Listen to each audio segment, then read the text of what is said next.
నమస్కారం. మార్కెట్లో పాతదే బంగారం అని ఎందుకంటారో ఎప్పుడైనా ఆలోచించారా? స్టాక్ మార్కెట్ అనగానే మనందరికీ ముందుగా గుర్తొచ్చేదేంటి? ఎవరికీ అర్థం కాని చార్ట్లు, భయపెట్టే నంబర్లు కదూ? కాని నిజానికి సంపద సృష్టించడమనేది ఒక అద్భుతమైన కళ. ఈరోజు మనం మార్కెట్ చుట్టూ అల్లుకున్న అతిపెద్ద అపోహను బద్దలు కొడదాం. అత్యంత సరళమైన మార్గంలో గొప్ప సంపదను ఎలా నిర్మించవచ్చో తెలుసుకుందాం. ఒకసారి నిజాయితీగా ఆలోచిద్దాం. స్టాక్ మార్కెట్లో డబ్బు సంపాదించడం నిజంగా అంత కష్టమా? ఆ మార్కెట్ గ్రాఫ్లు, చార్ట్లు, ఆ పెద్ద పెద్ద ఎకనామిక్ పదాలు చూస్తే ఎవరికైనా ప్రారంభంలో భయం వేయడం సహజమే కదా. అదొక అర్థంకాని పద్మవ్యూహంలా కనిపిస్తుంది మనకు. బాగా చదువుకున్నవాళ్లకే, ఎకనామిక్స్ తెలిసిన వాళ్లకే ఇది సాధ్యమనిపిస్తుంది.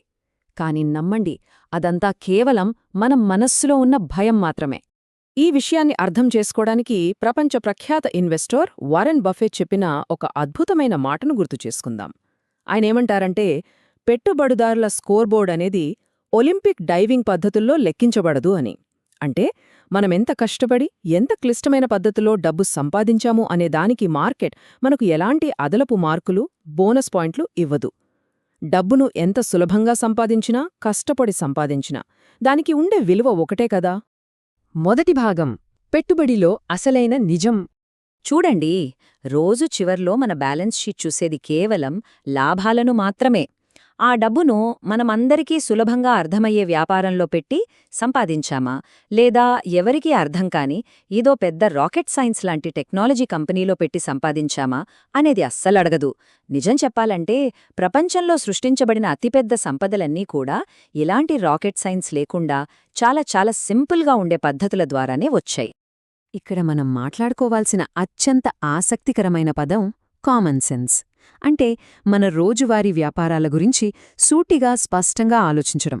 కాని ఎంత విచిత్రమంటే, స్టాక్ మార్కెట్లో అతి అరుదుగా కనిపించేది ఈ కామన్ సెన్సే.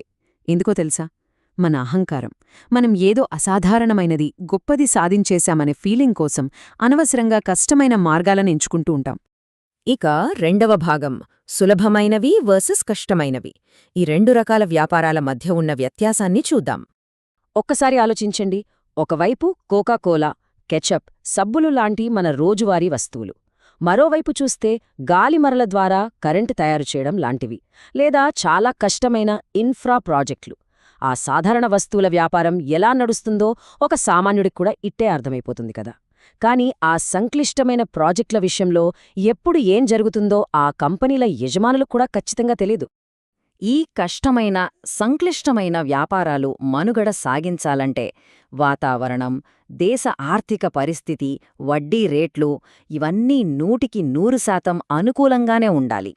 బయట జరిగే ఏ ఒక్క చిన్న రాజకీయ మార్పో లేదా ఆర్థిక మార్పో జరిగినా చాలు, పేకమెడలా ఈ పెట్టుబడులు కుప్పకూలిపోయే ప్రమాదం చాలా ఎక్కువ. మూడవ భాగం, రోజువారీ వ్యాపారాలు.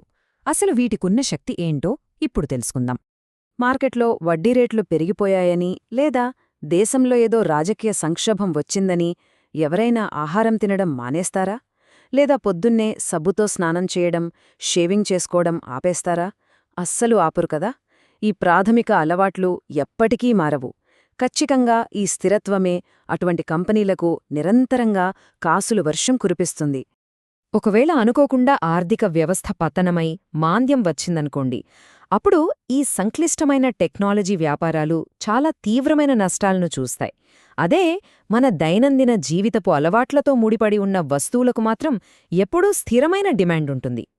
సింపుల్గా చెప్పాలంటే, పరిస్థితులు ఎంత దిగజారినా సరే ఈ రోజువారీ వ్యాపారాలు చాలా బలంగా నిలబడగలవు. దీని వెనక ఉన్న అతిపెద్ద సీక్రెట్ ఏంటో తెలుసా?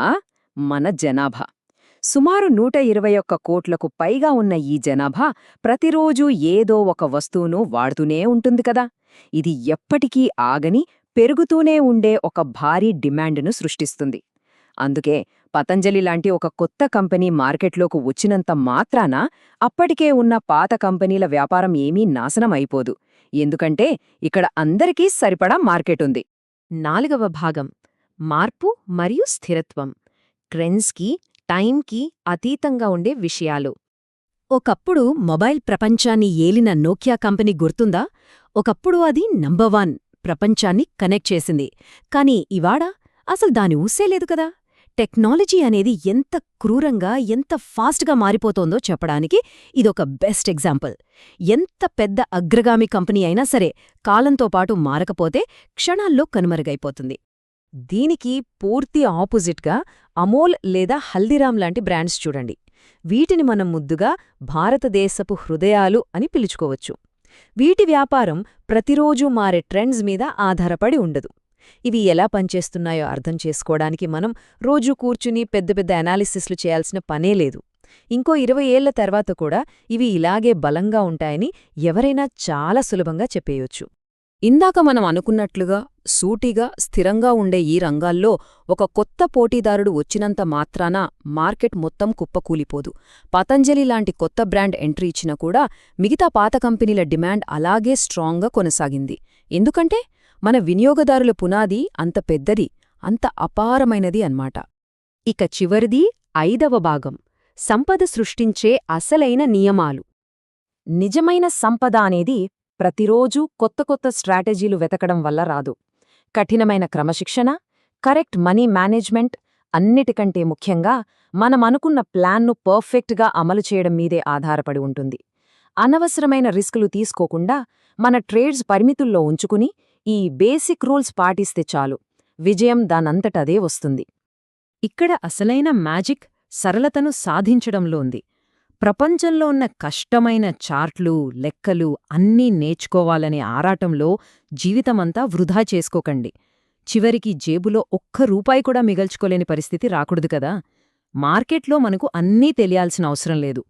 సింపుల్గా ఉండే ఒక 2 విషయాలపై సంపూర్ణమైన పట్టు సాధిస్తే చాలు. అది ఎవరూ ఊహించని రేంజ్లో మనకు సంపదను తెచ్చిపెడుతుంది. సరే, ఇప్పుడు ముగించే ముందు మనల్ని మనం ఒక ప్రశ్న అడగాలి. మనమిప్పుడు ఫాలో అవుతున్న ఈ ఇన్వెస్ట్మెంట్ వ్యూహాలు స్పష్టమైన కామన్ సెన్స్తో నడుస్తున్నాయా, లేదా 10 మందిలో తెలివైనవారిగా, గొప్పవారిగా కనిపించాలన్నా మన రహస్య అహంకారంతో నడుస్తున్నాయా? ఆ ఈగోను పక్కనపెట్టి రోజూ మన కళ్లముందు కనిపిస్తున్న ఆ సింపుల్ వ్యాపారాలను గుర్తిస్తే సంపద సృష్టించే ఆ అసలైన మార్గం మనకు చాలా స్పష్టంగా కనిపిస్తుంది. ఆలోచించండి, పాతదే ఎప్పటికీ బంగారం. మన ముందున్న ఈ సరళమైన మార్గాలే మన ఆర్థిక భవిష్యత్తుకు బలమైన పునాది వేస్తాయి.